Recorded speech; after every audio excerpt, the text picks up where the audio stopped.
Yep. And we are live. Okay.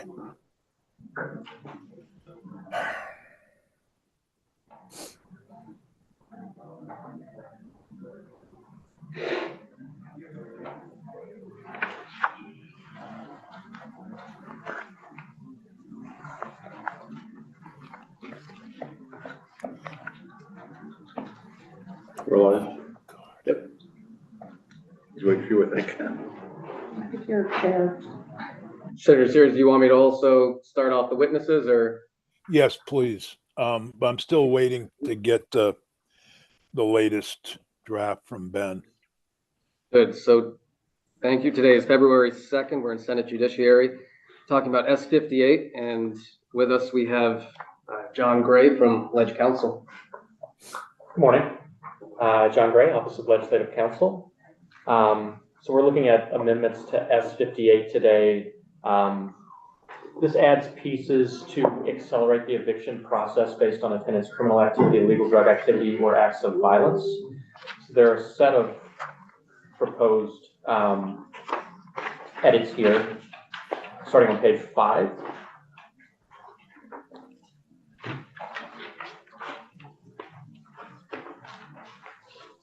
So to start with, you'll recall that under 4467, there had been an accelerated relative to other termination bases notice period of 14 days was required if you're going to terminate on the basis, if you're going to terminate a tenancy on the basis of illegal drug activity. So the proposal here you'll see on 6, up the top of 6, you'll see is to accelerate that 14-day period to a 7-day period. So in instances in which a landlord was attempting to terminate a tenancy on that basis, they would only have to give a week's notice for that party to be evicted. This ties in with the next pieces. These are kind of all in tandem to accelerate the process. You'll see under 4468, that's section 6 of the bill, that we've added a provision to say that an action on this basis shall be subject to the expedited eviction process, which is some new language that's directly below. So at section 7, this is accelerating kind of the pleadings and motions that typically occur, just to, again, give context to why we need to accelerate certain pieces. The eviction process occurs along a broader timeline. So there is the initial termination of the tenancy. That's just notice to the tenant that they need to get out. And so that's what that section we just talked about addresses. It accelerates just that termination piece. After that, an eviction action can commence. At that point, a landlord can bring an eviction action. But once they issue a summons and complaint, the tenant is then in a position to respond. So what this next section does, this is section 7 of the bill, is to accelerate the required timeframes in which they must respond. So for any action against the tenant for possession based on the tenant's criminal activity, illegal drug activity, or acts of violence, a tenant shall answer the summons and complaint within 10 days after being served. So typically that would be a 21-day period that they would have. So this shaves off a number of days, and file any counterclaims within 14 days after being served. So counterclaims are additional pieces of the proceeding of an evictions case that could delay that eviction actually occurring. So, and this, again, this is just in the context of that illegal drug activity, criminal activity. The last piece that is added, apologies, the second to last piece that's added here, I guess this is just the Big 12 is next. The last piece of the accelerated evictions process is under section 8. You'll recall that even at the point a writ of possession is issued. Senator Vohosky, sorry. Sure. So I have 2 questions. One's for you, and one I think is for the committee. Would someone have to be convicted of these crimes for this to take into account? No, so someone just has to be suspected. They do not have to be convicted.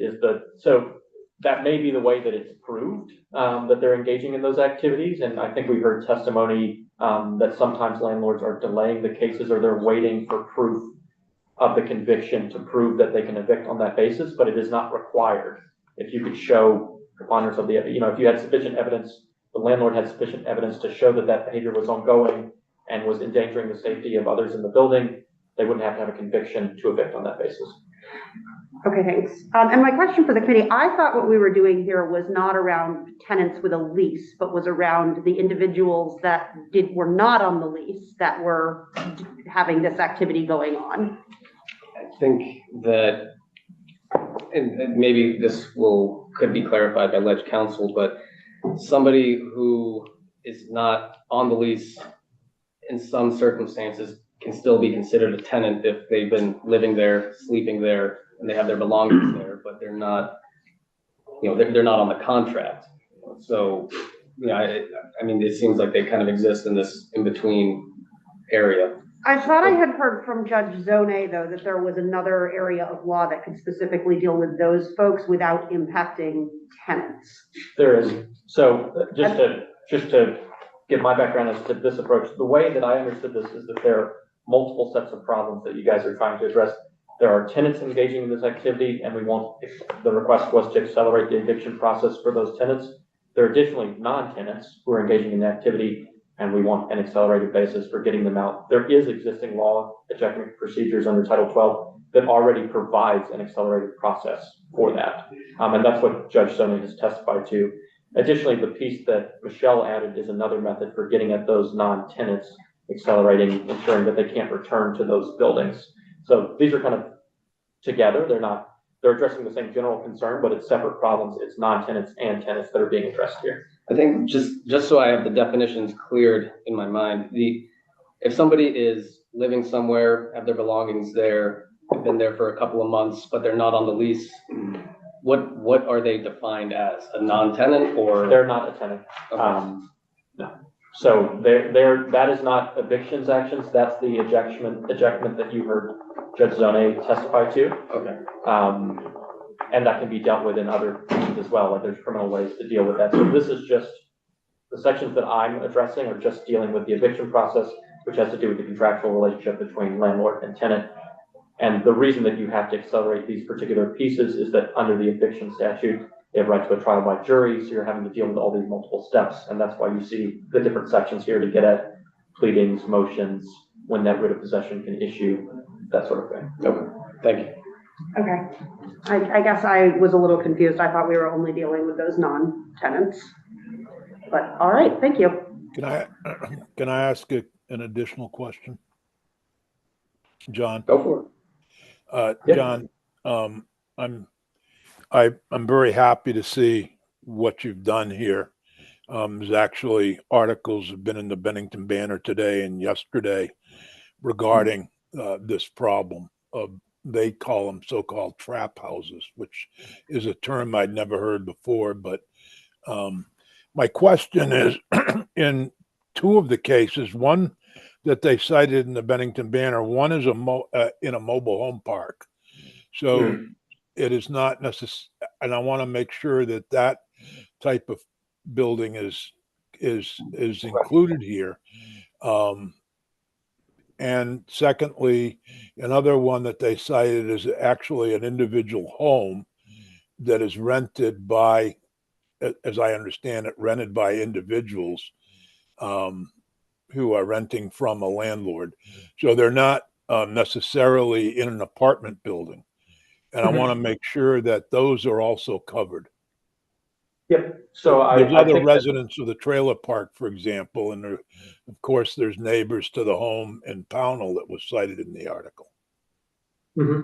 So the home should fit pretty cleanly into this and be safe. As far as mobile homes go, I would need to confirm, but I believe that mobile homes in mobile home parks at the least, which sounds like the areas that you're concerned about, those cases, they are governed by Title IX eviction procedures.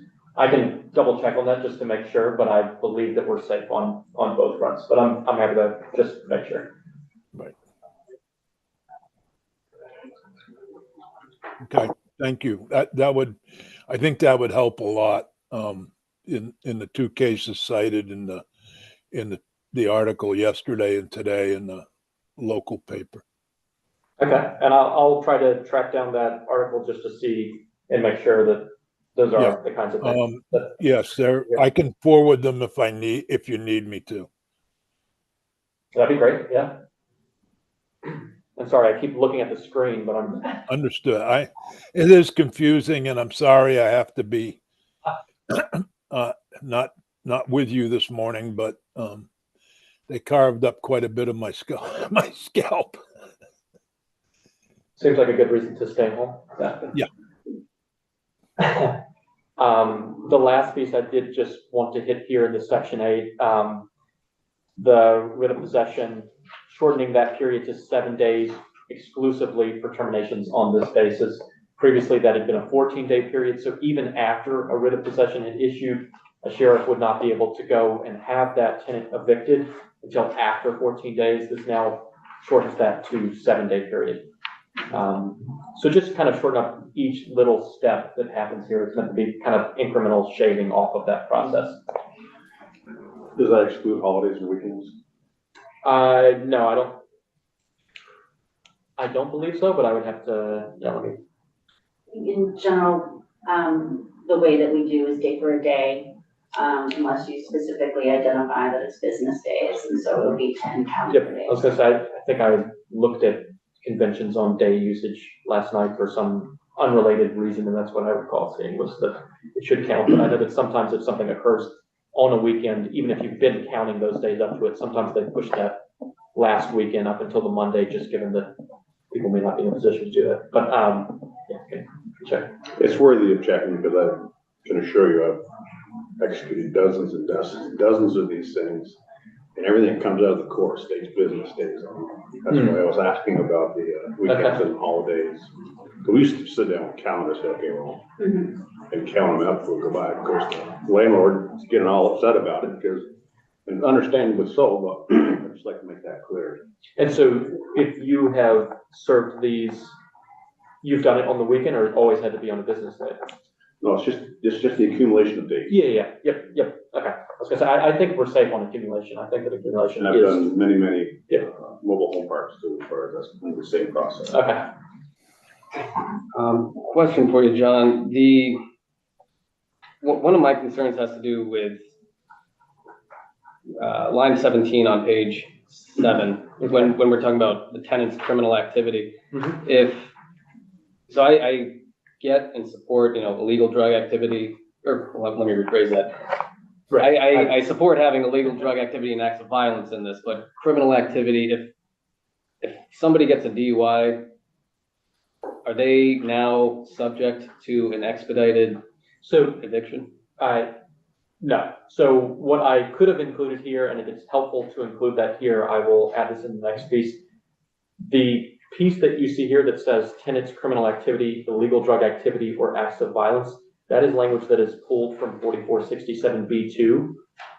An additional part of that requirement under 4467B2 is that it endanger others in the building. Yeah, okay. So I can include that if it's helpful. I just thought it made it a lot wordier to have that included. So that's the reason that is not specifically called out, but this is not just any criminal activity. It has that condition under 4467B2. Okay. Well, yeah, I just want to make sure that condition applies, because if, like I said, a guy gets a DUI or something, Right. Yeah, it's bad, but Right. should they get evicted faster because of it? Senator Mahowski and then Senator Norris. How do you prove that it's endangering other people in the building? What does that look like? I mean, I'm not sure how a landlord would go about doing that. I mean, if they've received repeated calls from folks in the building expressing concern for their safety, it's something that they could address. Obviously, then it's just the landlord relaying that. You're in a situation in which you may not have reliable proof, and that's why I think we see, as we heard in testimony, landlords awaiting that conviction. But they'd have whatever's at their means, if there are pictures they've taken to evidence this. But yeah, they would have to actually prove this. It's not just something where the landlord would go and assert this and everything would be resolved.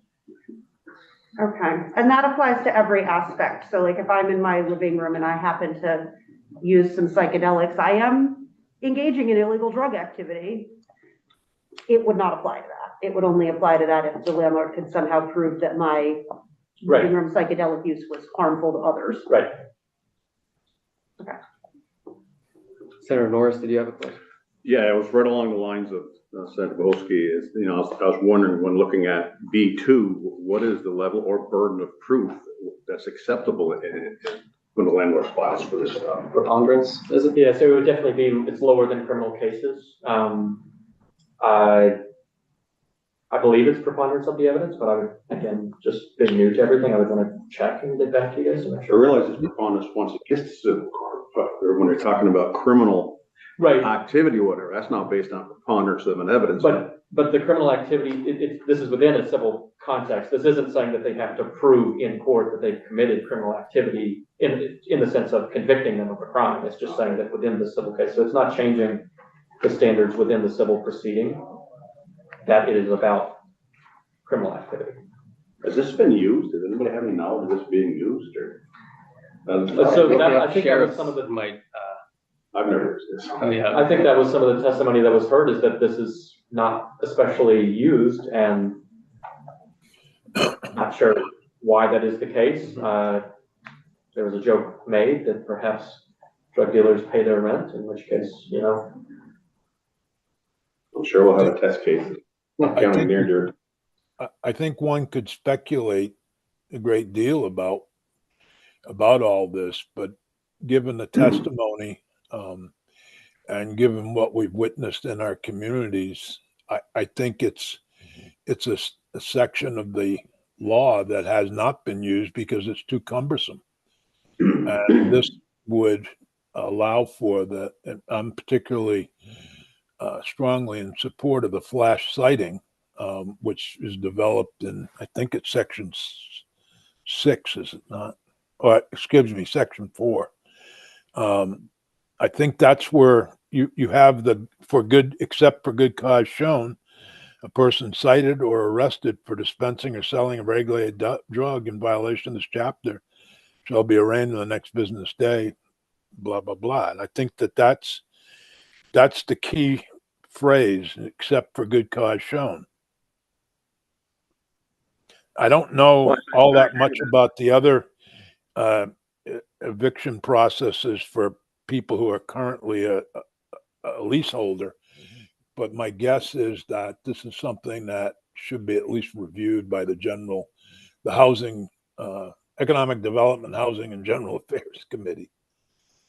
But, and like I said, I agree with that, but that's rather clear when someone cited probable cause has been established by law enforcement when they issue that invitation to appear in court. Yep. Unlike B2, where it's based on preponderance of evidence, correct? And I think that, to the question as to why this hasn't been brought, I think that was the strongest testimony that I can recall hearing, was that landlords weren't sure how they could prove this. And this doesn't address that proof aspect. This just shaves off time at different stages.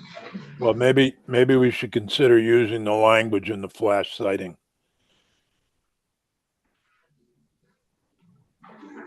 Should we include language that establishes what threshold of evidence is necessary, whether it's a preponderance or clear and convincing? Would that help? Something I'd have to think about that, but that's definitely on the track of what we've heard maybe delaying. Senator Bohosky. Has the housing committee weighed in on this language at all? I feel like we're waiting pretty did that. far. Just in the judge there, right? I just said that we should have the housing committee, the economic development, housing and general affairs committee look at this section.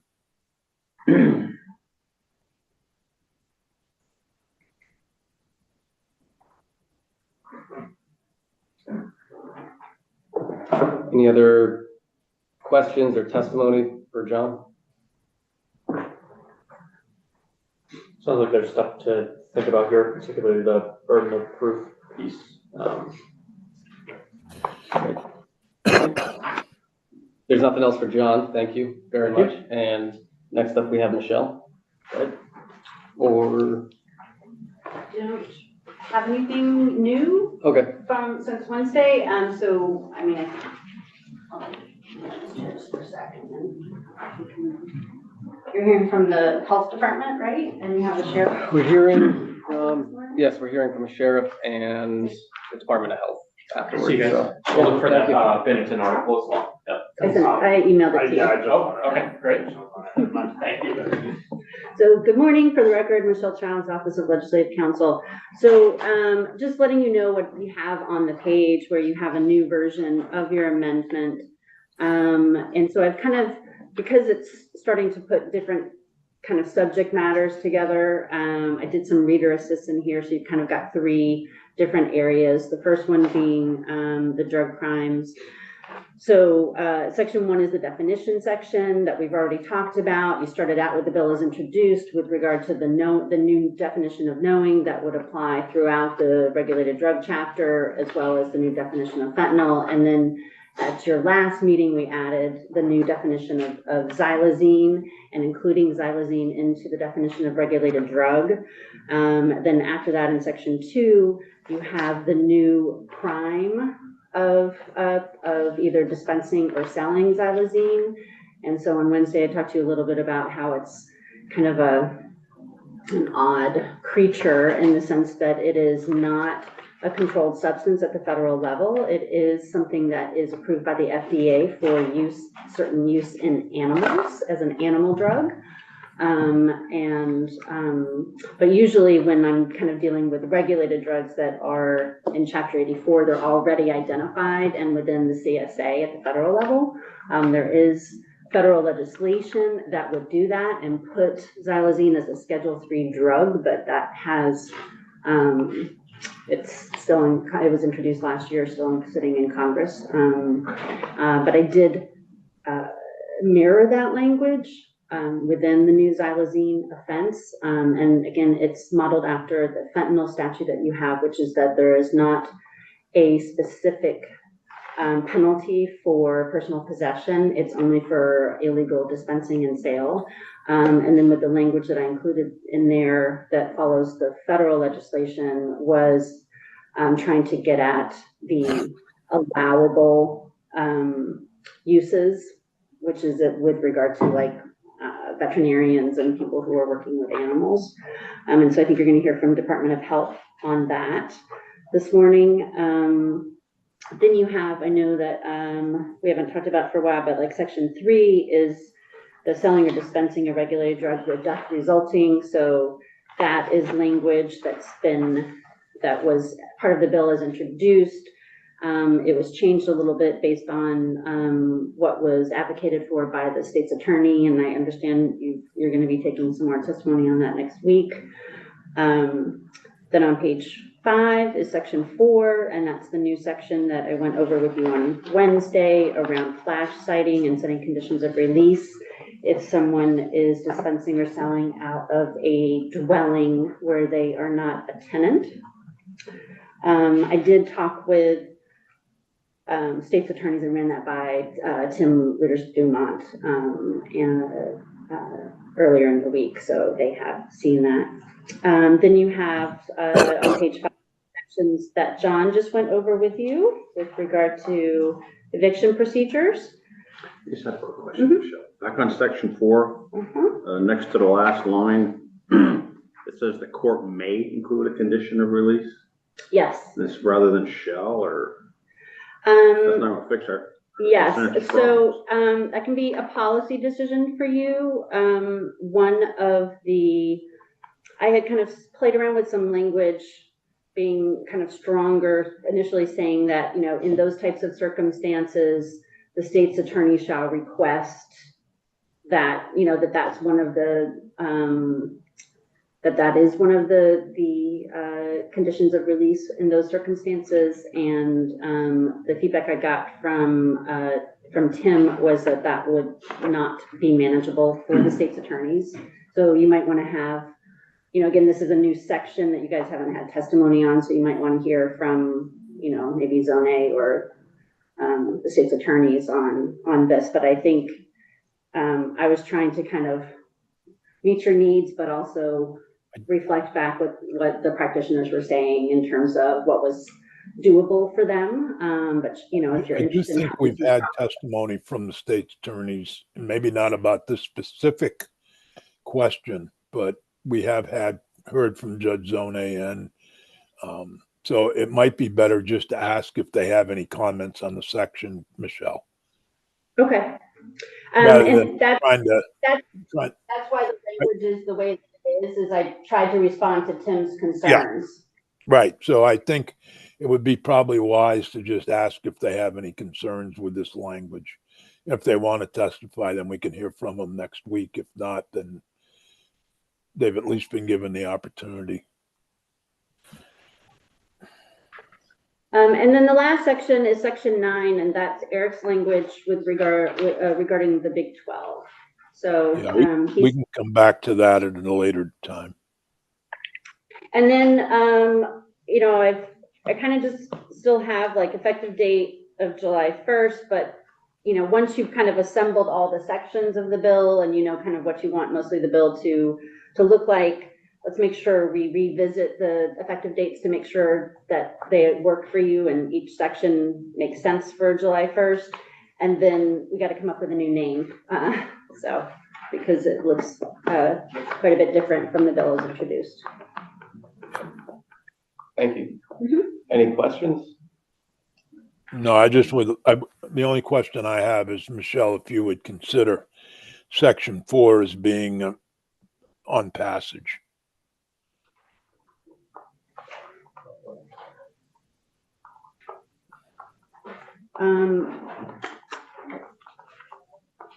I don't That's think the that there's, unlawful, I don't that's think the that there's any flash citation. right. I Pardon? don't think there's any problem with that other than, you know, it's going to take folks a while to realize that that's something Yeah, they're but supposed to be It's a doing. pressing, immediate problem. That's the reason I'm suggesting the committee consider having that effective on passage. I mean, I think it is a major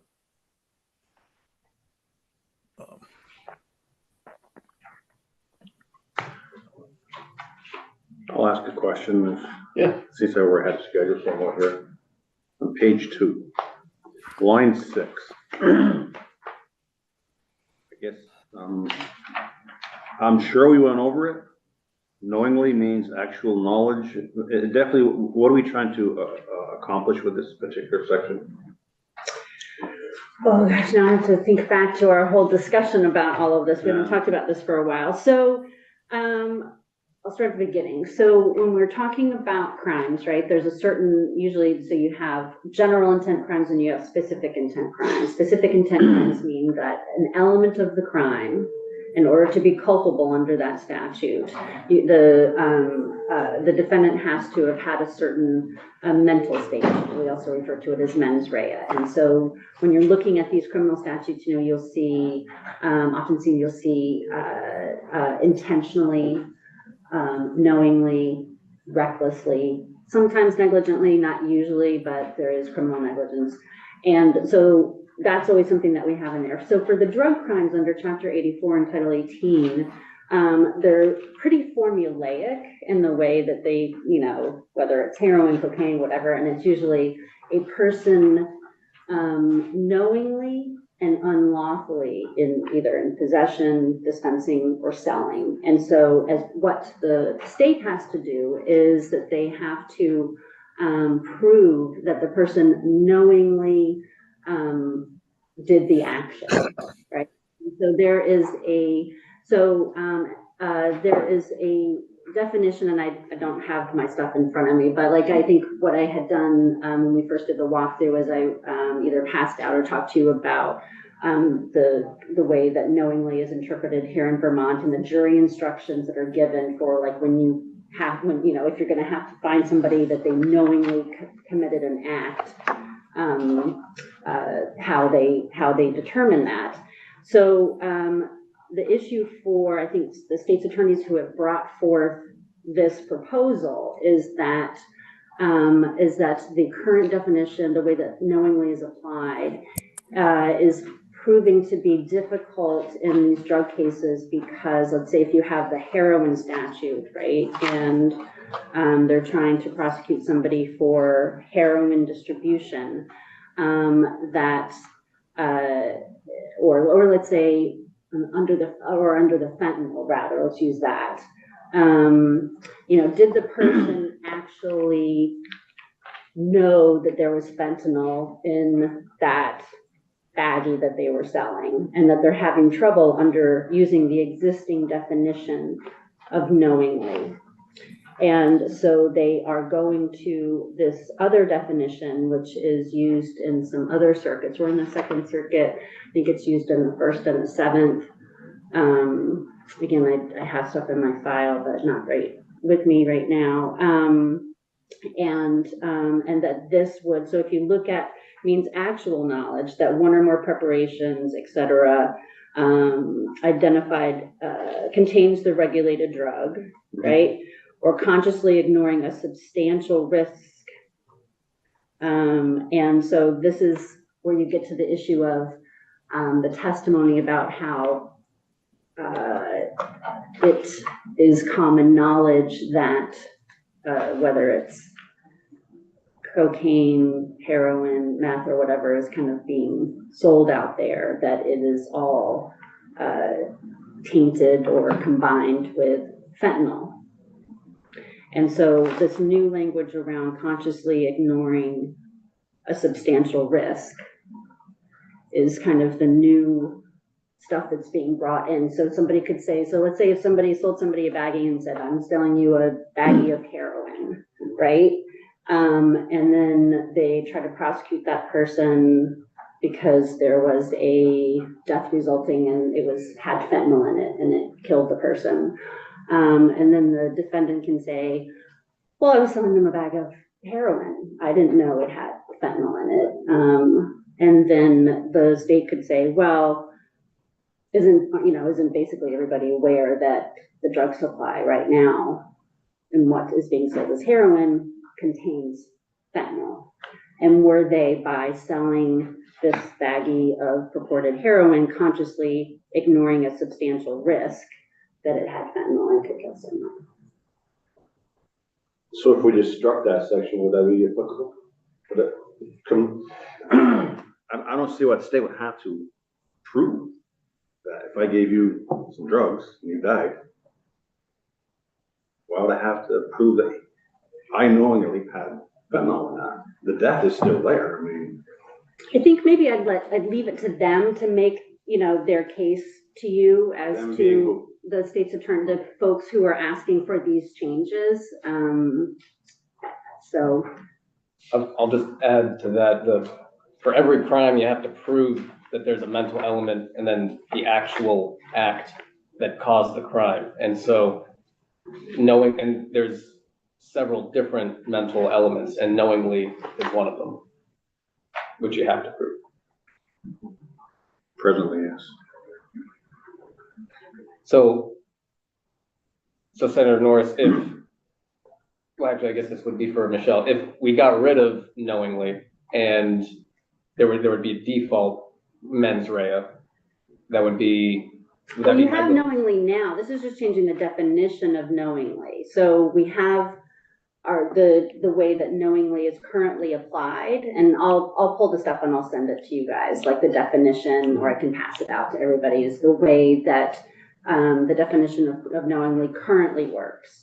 What they're looking to do is still not change the knowingly element that's required in all the criminal drug statutes, is to leave that the same mens rea, but for purposes just of Chapter 84 in these drug crimes, to change the definition of what knowingly means to include that you're consciously ignoring a substantial risk. So that's something that we took testimony on from Tim, Leaders Dumont, or? At the very beginning, Yeah. because that was kind of the, when you started out, that there was a lot of focus. Senator Series, you're muted. Yes, and we also had testimony from Trish Conti that 100% of the bags that they had, glassine bags that they had examined, contained fentanyl. I remember that testimony, yes. Yeah, so I think that's the consciously ignoring substantial risk. To me, that, if one can assume that if you're selling heroin in Vermont, you're probably selling fentanyl. It's probably mixed with fentanyl. If you're selling cocaine, it's probably mixed with fentanyl. That's the that's the section that, that's what I think they were trying to come to. And that's where I had long discussions with them in developing S58 last year. S58's an old bill in terms of time on the wall here. But I think that was the real reason. Well, if I look at page 3, Michelle, I hate to keep jumping all over you here, but this is a lengthy, line 15, B. Mm-hmm. This is in reference to xylazine, a person knowingly and unlawfully dispensing xylazine Mm-hmm. shall be. So the definition is different there due to the fact that just possession of xylazine in itself is not a crime, but dispensing of it is. You are creating a new crime in B for dispensing xylazine or dispensing or selling. Yep. I think Because it does not. the Department of Health can help you with that, Senator, because they basically, the only use that I know of for xylazine is as a horse tranquilizer. So it is legal for a veterinarian, for example, or, I don't know horse people very well, but I assume that they have access to this xylazine to help their horses. So I think it's probably that has that use, but it's not for human consumption. So I But guess there's a as possibility as we develop this section, I talked to Michelle about not making it illegal to possess it, because then you'd have there is no prescription. There's no, it's not even a regulated drug under the Department of Health. But you guys are making it a regulated drug in section 1. Right. You remember the testimony that list hadn't been updated since 2019? So if we're making it a regulated drug, then would it be illegal to possess it? We're not creating a specific possession crime here with penalties. So you might be, so it'll still fit as within all of the statutes in the regulated drug chapter and chapter 84 will apply.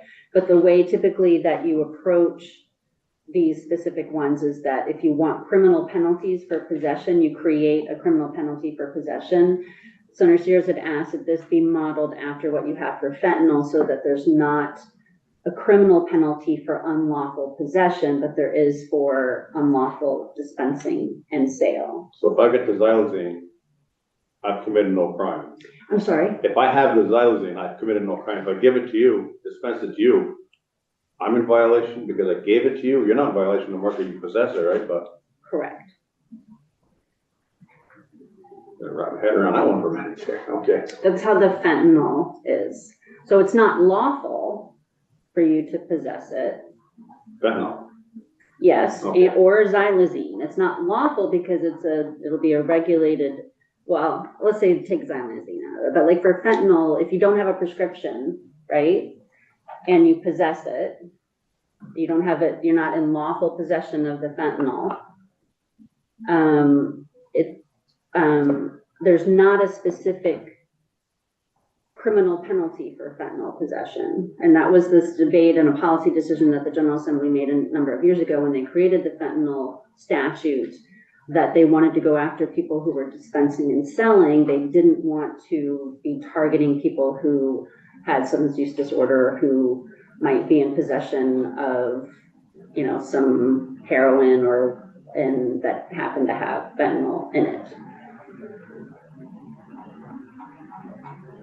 I guess we're almost stop talking about it. The more we talk about it, the more confused I get about this xylazine fentanyl. Now we just said it's legal to possess fentanyl. So going backwards on my discussion here. It's not legal. It's just not criminalized. Right, and it is, and there are penalties. So fentanyl is a drug that is a controlled substance at the federal level. There are federal penalties for unlawful possession of fentanyl. But the state has the ability, we don't have to have the exact same criminal penalties as the feds. So you can choose your state criminal drug policy to be different, as long as it's not directly kind of in conflict and making the application of federal law. I don't know if this will help or further confuse it, but when I think about this, you need to think about the motivation here. The motivation is that heroin's more expensive than fentanyl, evidently, to the the people that are cutting heroin or whatever drug with different compounds. So fentanyl is evidently much cheaper, and they cut the heroin with fentanyl. Then now many are cutting the xylazine with in with the heroin and cocaine. Why they're doing it, it's beyond me, but it's cheaper.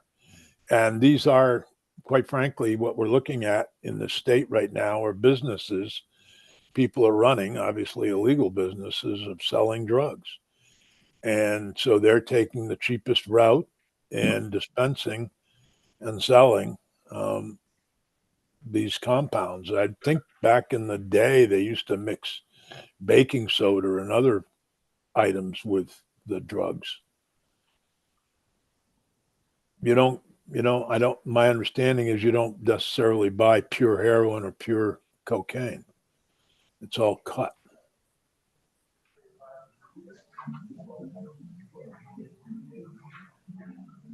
It is, after all, a business. Any other questions or testimony for Michelle? No? Okay. Thank you, Michelle. Sure. Next up, we have Sheriff James Hammond from Caledonia County. Heeman, yes. How are you today? Good. How are you? Thanks for joining us. Thank you. So feel free to share your thoughts on this bill. I think the focus mainly has to do, if you have thoughts mainly on the eviction side of things and just all of the nuances there, or if you have thoughts on the bill in general, happy to hear what your input is. Yeah, I definitely think it's good that we're bringing attention to it. I've been sheriff for the last year, but I've spent 22 years in law enforcement, 20 years with the sheriff's department here. So I've seen evictions over the years. But I guess when I was in Montpelier the other day, we were speaking, and the subject came up of drug houses, and specific to St. Johnsbury area, the amount of shootings that we've had, drug-related shootings, and then I can't think of any residential home. They're all rental units where these acts are being committed. And I've just noticed personally through serving, I would say probably 90% of the evictions, I do the actual second half of the eviction. So that's when I go to the property and I remove the tenant if needed. But I go on, like I said, almost every eviction I'm present. And for the better part of the last 6 or 8 months, I've seen a large improvement, and I would say maybe quality of the turnaround on evictions. We serve, like I said, civil process is served, the initial notice, and then it used to be weeks, months, you'd almost forget about it, and then you'd see the return. You'd see the eviction come back. Right now, it's less than a month on a lot of these. And I guess I would say that just in the last few weeks, I've actually evicted three properties where there were shootings or known to have substantial drug activity. So for the judge and our judge that's overseeing the evictions, he's doing a phenomenal job, I would say. Just like I said, just from my experience and working with landlords, property management, folks that own these properties. And I have, again, I'm speaking with these people directly, And like I said, it seems though there's been a large improvement in getting these folks out. A couple things to note is you spoke to if a tenant leave, you've got somebody on the lease, and then they have their, these folks come up here from out of state, or they come, they're coming up here to specifically to sell drugs. They kind of take over that property, and we do see that. I would say that that's very common.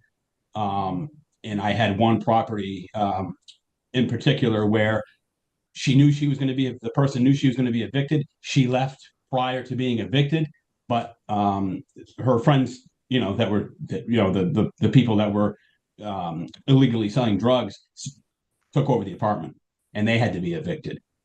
So that's happening. And then another instance is people with mental health, whether they're clients of the state or they're suffering from mental health illness. They're being taken advantage of. Maybe that's just something to note. I don't know if you need to put specific language, but that would be something to be aware of. And that's unfortunate. Like I said, they're easily, they're taken advantage of, and I've seen that in a few cases. But overall, in Caledonia County, like I said, the evictions, the turnaround is much quicker, and it seems as though the property owners and the property managers are seeing, the help is there. Getting these folks out, these troubled properties. But like I said, St. Johnsbury in the last 2 years, we've seen at least a dozen shootings and several fatal shootings. So it's a problem here. Sheriff, I have one question for you, and then I think Senator Wojcicki has a question. You're saying that there's a quick turnaround up in your county, and for other counties, I'm hearing that there's a really long turnaround. Do you have, and I know you have knowledge about your county, maybe not so much as other counties, but do you have any thoughts on why there might be that disparity as to why there's more efficiency in this particular topic in one county compared to another one? I didn't speak directly to Judge Richardson, who does the evictions, but I spoke to one of my side judges who is involved. He sits in on a lot of the hearings, and to clear out the backlog. There's a huge backlog, and Caledonia County we're not a huge county. We're we're a mid-sized county. But it sounds like the effort, there's a very strong effort put on to clear out the backlog of evictions. And it sounds like that's Judge Richardson has taken that initiative to get through specifically to evictions. I can't speak to other counties, but he serves more than just Caledonia County. I'm not sure what other counties he presides over the evictions. But like I said, just in the better part of the last 6 months, the evictions have come around quicker. And it sounds like that's due to Judge Richardson's efforts. Thank you. And Senator Wojcicki? Thank you. I don't actually have a question so much as, hearing that the system is working pretty quickly in some counties makes me think that this isn't a legal issue. It's a backlog issue or a resources issue. And I'm hesitant to, in the midst of a housing crisis, to change the law and make it easier to evict people when we actually know that it can work under the current law with different resources. So less of a question, more of a comment.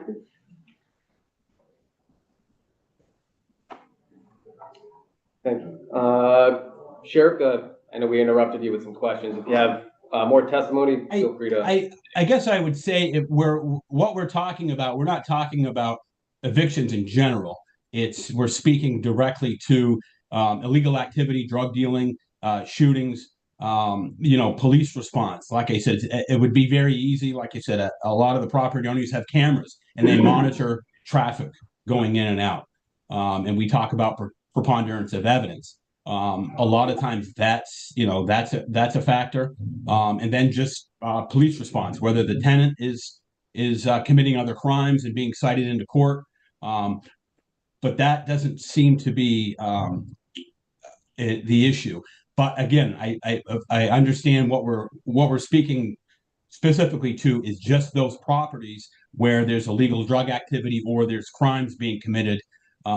everybody else that's evicted, whether they're not paying their rent or other issues, those don't. I'm not seeing that again. I guess I was just speaking to the troubled properties.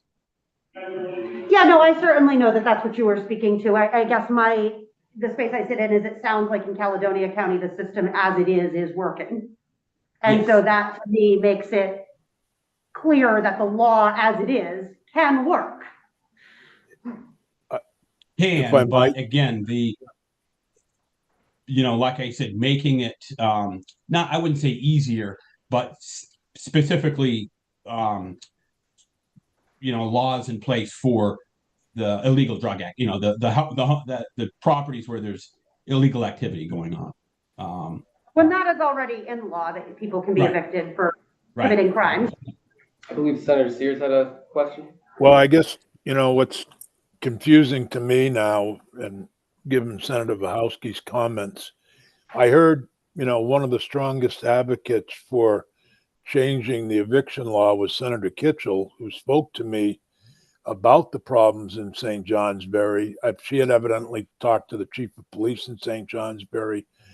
And, your testimony is that you're not having that difficulty because of a particular judge. And I'm just wondering how that communication with Senator Kitchell, that, I was surprised to hear. I've obviously heard from my area and the concern about this. We've had specific houses with specific addresses where there's been illegal drug activity going on for months upon months, and nothing has been able to happen. The article that I cited earlier that I just forwarded to Ben, the two articles, actually list an address in Pownell, the actual home address. So I'm wondering where that confusion comes in, where Senator Kitchell has spoken to law enforcement in Caledonia County, specifically St. Johnsbury. Do you all meet about this? Have you talked about it? No, not yet. Like I said, again, I wouldn't say it's something. The way they've been happening it's just been in the last few months. Like I said, the pace has increased. I think she spoke to the chief of police in St. Johnsbury or Yes. some other law enforcement Yeah. in St. Johnsbury, and that was a tremendous concern that she brought to me and I suspect other members of the Senate Judiciary Committee. Excuse me, which is part of the motivation for the flash sighting. It specifically zeroes in on that particular group that comes in, sets up shop in an apartment and warehouse or trailer or whatever, mobile home, excuse me. That was my only comment and question, I guess. Yeah, I would agree with that. Like I said, I think we're just speaking directly about these troubled properties. And again, I just having a quick conversation with one of the side judges. Like I said, there's attorneys involved. Some folks represent themselves in court, and then there's a lot of property owners who go through attorneys' offices. So it just seems to me that the help is easier. It's easier the process has been easier just here in Caledonia County. Like you said, other counties I can't speak to, but just the last year doing evictions, like I said, it just seems in the last 6 months that the help has been it's been easier to get the evictions through the court process. Thank you. Thank you, Sheriff. Any other questions or testimony for the Sheriff? Okay, Sheriff, thank you for joining us. And next up, we have Kelly Doherty from the Department of Health. Morning. Morning. So I wanted to comment on some of the previous testimony or questions about sort of the possession of xylazine and fentanyl. And, there are legitimate uses for both of these drugs, which is why possession criminalizing possession, would be problematic. So with fentanyl, it's used for pain management in some cases for folks. It's also used in clinical settings for, anesthetic purposes. And the xylazine, as Senator Sears stated earlier, is used for veterinary medicine for, pain relief and sedation. So again, legitimate uses. And I would encourage you, if you haven't already, to have representatives from the veterinary community perhaps come in and testify. So one thing I would like to mention is if you are planning to also add this to or would like to have this added to the rule, we would propose that we would add xylazine to the rule at its next update. And so having a rulemaking requirement in this bill would not be necessary, because it's going to be illegal if this goes through, whether or not it's included in the rule right away. Other than that, I'm happy to answer any questions that you have. Thank you. Any questions? Michelle I Child. might just comment. I don't think there's anywhere in here about the rule. Is there? Did I miss it? There's not. So in the past, let's say if there was a particular drug that you wanted to have encompassed by there's a general statute in, I think 4234 in Title 18 that is the general kind of narcotic stimulant, depressant statute that uses the benchmarks for how you increase the penalties. And then the rule is that Department of Health does is it adds all these different drugs to that rule, and it's the interplay between that statute of general applicability for the narcotic stimulants and depressants that the Department of Health has the rule. So like when you think about when you worked on the buprenorphine kind of exemption that you did a few years ago, where you took away the civil and criminal penalties for a personal use amount of buprenorphine, that falls under that general statute, right? But xylazine is not on that rule, and my understanding is it is not technically a narcotic. And so it is now being added into your definition of a regulated drug. So everything in Chapter 84 would apply to xylazine the way that it does to these other listed drugs that are regulated drugs. So it would become a regulated drug under state law. And then you create your separate criminal provision, what you have in Section 2 there, creating the criminal penalties for dispensing and sale, which is modeled after your fentanyl statute.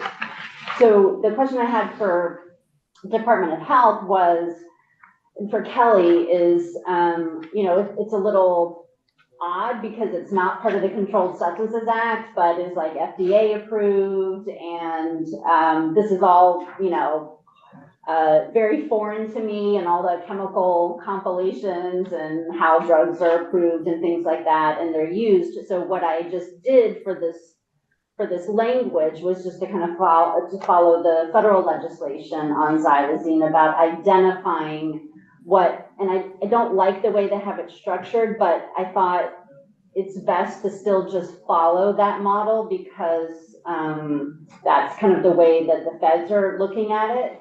Is that language that I said that identifies what are essentially legitimate uses for that drug. And I put that language in here. And then I said, those are what they call licit. I'd only heard the word illicit. I didn't know you used the word licit, but I don't know, apparently you do. And so it said, these types of uses are okay. When it's FDA approved for veterinary medicine, it can be manufactured, it can be distributed, it can be, you know, all of those types of things. However, if it doesn't fit into those categories, it's going to be considered unlawful for Vermont purposes.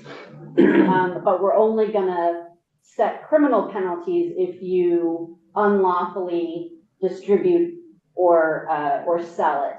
And I just wanted to, again, because I kind of feel a little bit like I'm going into new territory here where something's not already identified under the Controlled Substances Act. And I just want to make sure with you guys, did I get it right? Is it okay? You know, aside from a policy reason of should it be there or not, does it do the job? I think that it does. You know, I've read the latest version of the bill, obviously, and I think that it clearly outlines what are the legitimate legal uses versus what would be criminalized. So I can certainly touch base with our lead policy person, but I think that it does do the job. Okay. And then the other question I had on that is that on the definition that I have in here for xylazine, it's just a very basic definition of xylazine, but I know that there can be many different kind of chemistry looking formulations of something that might fit something. And that's another question I had is this definition you think sufficient, or does it need, like if you look at some of the federal stuff, you know, there'll be a long list of xylazine and then letters and numbers. I mean, my daughters are both taking chemistry right now, and they're like, "Mom, we didn't bother coming to me with any of their homework questions." But you know, I just want to know, you know, is this sufficient, or I'm thinking back to years ago when the legislature decided to criminalize ecstasy. One of the issues was kind of like identifying ecstasy in the statute, but knowing that you can kind of tweak the formulation, and it's, you know, and it might then bump it out of the statute. And so do I need to give you some authority via rule to, you know, further define xylazine, you know, or We did. or xylazine related? Our state toxicologist did provide me with the chemical name for xylazine, which I can send to you. And she also included the reference for it as well. So I will send that along to you. And it's just a much more specific definition because it includes the chemical makeup. And is that something that should be in here, or should I say, you know, xylazine needs this and have something generic and then say, and as identified by the Department of Health via rule? Like, do you need that flexibility? Again, I'm just kind of thinking back to the issue around ecstasy where people would say, oh, you could criminalize something and then they tweak the formula just a little bit. And it would still essentially be the same drug, but then it would, you know, the statute wouldn't capture it. Yeah, the statute wouldn't capture it. So our toxicologist said that since analogs and derivatives of regulated drugs are also covered by the rule, new molecules made by changing the chemical structure of xylazine would also be covered if xylazine is added to the rule. Okay. All right, great. So yeah, just email me. My email is just mchilds@leg.state and stuff. And so just email me if you have some substitute language with regard to the definition you think I should clarify. Will do. I have one question, if I could. Is the administration supportive of this section? Have you checked to make sure? I have not, but I will do that. And which section specifically? The criminalization section? Yes. Yeah. Section, well, perhaps both the fentanyl and the knowingly standard. I think they're supportive because they suggest. I believe they are, but I will confirm that. On the xylazine, I want to make sure the administration's supportive. Yeah. Before we go much further. Okay. I will confirm that. Thank you. Any other questions or testimony for Kelly?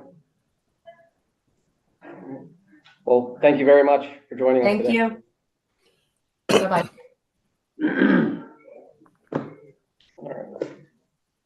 So Senator Sears, it looks like we're scheduled to come back at 10:30. Are you good with us taking a break for now? I'm good with taking a break unless there's anything that people would like to see further changes in the sections that we covered this morning. Would you be able to talk to, or either Senator Baruth or you be able to talk with Senator Rom Hinsdale about looking at the sections on the evictions in her I'm happy to. committee? I can do that. Because obviously I can't do it today, and I want to have her look at it as soon as possible so that we can get this bill moving. Senator Baruth? Judging from reaction in the room, I'm thinking that there are more discussions that would need to happen. Your questions sort of seem to say, is everybody okay with these sections? And I'm not sure everyone in the committee is okay with the sections, whether they're changed or not. And I don't want to speak for Senator Kahosky, but that was the impression I had from your facial expression. Yeah, I mean, I've raised my concerns with the ambiguity around dispensing and that being included in this the way that it is. I've raised my concerns with changing eviction law and making it faster and easier to evict people when we see that the current system is working in some places. I mean, I have significant concerns and things that I'd like to see changed, but I don't know that it's going to be, so.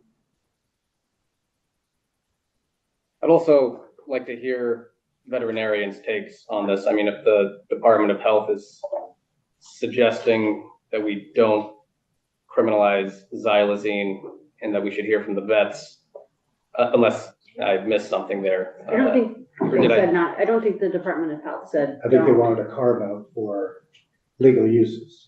Which Which this does. Okay. It does have that, and I will just say is that to try to be on the super safe side, I polled, and the AVMA is supportive of the federal legislation, which is what I modeled this after. And so I'm not discouraging you from reaching out to Vermont veterinarians, but I will just say is I knew that was an issue and wanted to make sure that you weren't prohibiting it for those uses, and the American Veterinary Medicine does support the federal language, which this is based on. Thank you. Probably the best way to deal with that is, Ben, if you would contact the Vermont Veterinary Association and send them a copy of the xylazine sections, and if they have any comments, they're welcome. If not, then we'll be fine. But to be specific about the eviction process, I was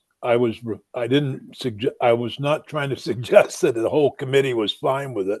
I was trying to suggest that there was a suggestion earlier to have that I made and Senator Wachowski made, to have that Economic Development, Housing and General Affairs Committee look at that section of the bill. So I just wanted to bring up, because it seems as though there's some confusion around kind of what the original provisions of the bill that are still in there around the changing the knowingly definition. And I just want to see if I can help with that, or if you need anything more or some resources for us to revisit, because we did that at the very beginning. And if it's helpful for me to send you kind of like the current standard for knowingly that Vermont uses, then you can look at like what the proposal is, but I highlighted kind of it's mostly, consciously ignoring a substantial risk and getting at that issue of what Senator Sears had mentioned, which is, if you're selling something, doesn't everybody kind of know that there is fentanyl in the products that are out there? But I just want to offer is that if you need more help, or I can talk one-on-one with folks or share things, just let me know, because I realized that was when we first took it up. And I would like a little more clarity on it. If you can send something, that'd be great. I did, yeah. I sent you an article, and I can make copies of what we currently have for the standard, but I'm also happy to just sit down, and we could do it in committee, but I could also just sit with Senator Norris and do that as well. So whatever works for you. I think early on there was testimony from either Jay Johnson Pershing or Tucker Jones regarding that particular section. I mean, the issue is that if somebody is selling something and they're saying, I didn't know that there was fentanyl in that product that I sold. And whether or not the state's attorney can meet the definition and the burden that they have to meet the threshold on showing that that person knew that there was fentanyl in there, or had actual knowledge that that baggie contained fentanyl. And that's what they're running up against. And so this new change would make it easier for them, because it would be, this new definition of knowingly would be that the person is consciously ignoring a substantial risk based on the knowledge that most of the drug supply is tainted with fentanyl. Kind of like sure, currently. right? Correct. That's good. I like the way that's going, the direction that's going in. Yeah. Okay. Well, I'm happy to sit, if you want to chat more about it and stuff like that, and I've got stuff, but I just wanted, It's a Friday, Michelle, so. Okay. Thank you.